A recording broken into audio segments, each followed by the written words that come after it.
حضرت ابو ہریرہ رضی اللہ تعالی عنہ کہتے ہیں کہ میں نے رسول اللہ صلی اللہ علیہ وسلم کو یہ فرماتے ہوئے سنا کہ بنی اسرائیل میں 3 اشخاص تھے، 3 لوگ تھے، جن میں ایک برس کی بیماری والا، دوسرا گنجا اور تیسرا اندھا تھا۔ اللہ تعالیٰ نے ان کو آزمانا چاہا تو ایک فرشتہ انسان کی شکل میں ان کے پاس بھیجا۔ وہ پہلے برس والے کے پاس آیا، اسکن ڈیزیز ہوتی ہے نا جس میں سفید سفید ہو جاتی اسکن، اور کہنے لگا کہ تجھے کیا چیز پسند ہے؟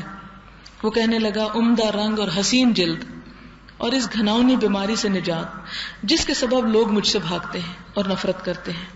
فرشتے نے اس کے بدن پر اپنا ہاتھ پھیرا تو اس کی وہ بیماری غائب ہو کر خوبصورت جلد نکل آئی۔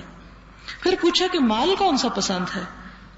راوی کو شک ہے کہ اس نے اونٹ بتایا یا گائے، بس اسے 10 ماہ کی حاملہ اونٹنی دے کر دعا کر دی کہ اللہ تعالیٰ اس میں برکت عطا فرمائے، یعنی وہ آگے بچے دے گی اور اس سے پھر مال بڑھ جائے گا۔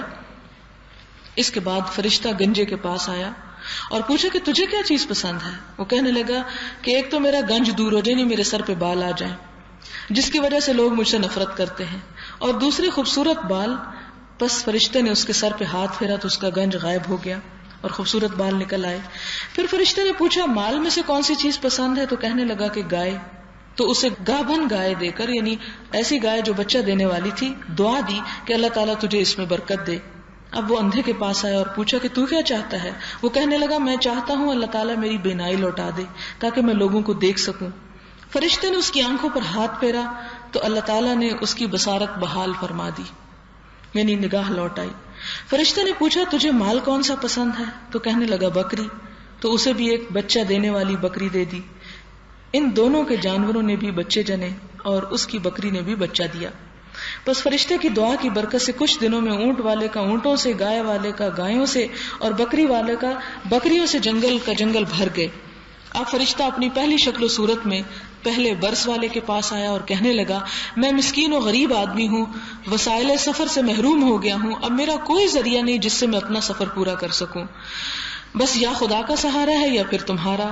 میں تم سے اس ذات پاک کے نام پر سوال کرتا ہوں جس نے تمہیں عمدہ رنگ، خوبصورت کھال اور اتنے زیادہ اونٹ مرحمت فرمائے، مجھے سواری کے لیے ایک اونٹ دو تاکہ میں اپنی منزل مقصود تک پہنچ جاؤں۔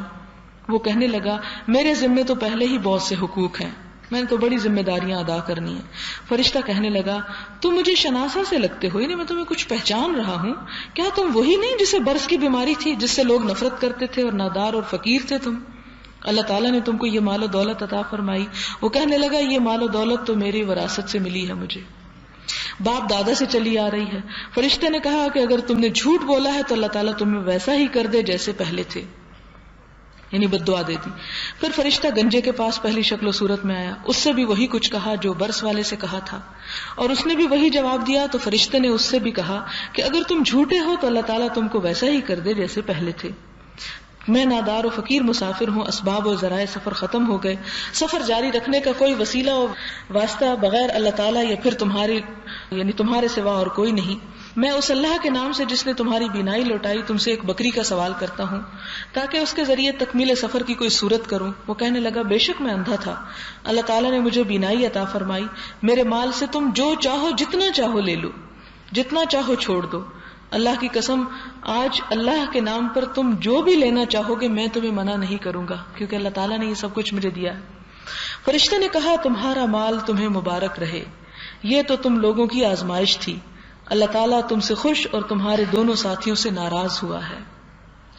تو یہ حدیث ہے، بنی اسرائیل کی ایک روایت ہے، اور اس روایت میں جو ہمیں سبق ملتا ہے وہ یہ کہ انسان کو جو کچھ بھی خدا تعالیٰ نے نعمتیں دی ہیں وہ اس کے پاس ایک امانت ہے، اور جب ان نعمتوں کو اللہ تعالیٰ کی خوشی حاصل کرنے کے لیے، اس کی رضا حاصل کرنے کے لیے، اس کی دین کی خدمت کے لیے کوئی ضرورت پڑے تو فوراً انسان حاضر ہو جائے اور ان پر ریجھ نہ جائے، ان پر ڈپینڈ نہ کرے کہ یہ شاید ہمیشہ اس کے پاس رہیں گی، نہیں، اس لیے کہ جو خدا دیتا ہے وہ خدا لے بھی سکتا ہے۔ تو جب وہ دیتا ہے تو اس سے اس کی خوشنودی اور اس کی رضا حاصل کرنے کا ذریعہ یہ ہے کہ اسی کی راہ میں پھر انسان اپنی مرضی کے ساتھ، جیسے والدین چھوٹے بچوں کو پہلے چیز دے دیتے ہیں، پھر اسے کہتے ہیں اچھا دو، تو بچے کہتے ہیں نہیں ہم نہیں دیتے، یا وہ اسے دے دیتے. تو کیا وہ یہ نہیں کہ والدین ان سے کچھ چاہتے ہوتے ہیں، صرف ان کا ایک رویہ، ایک ایٹیچیوڈ دیکھنے کے لیے. اللہ تعالیٰ کو کس چیز کی بھلا ضرورت ہے، لیکن وہ ہم سے کیا دیکھنا چاہتا ہے کہ ہمارے دل اس کے لیے کتنے بڑے ہیں اور اس کی خوشی کے لیے ہم کیا کچھ کر سکتے ہیں.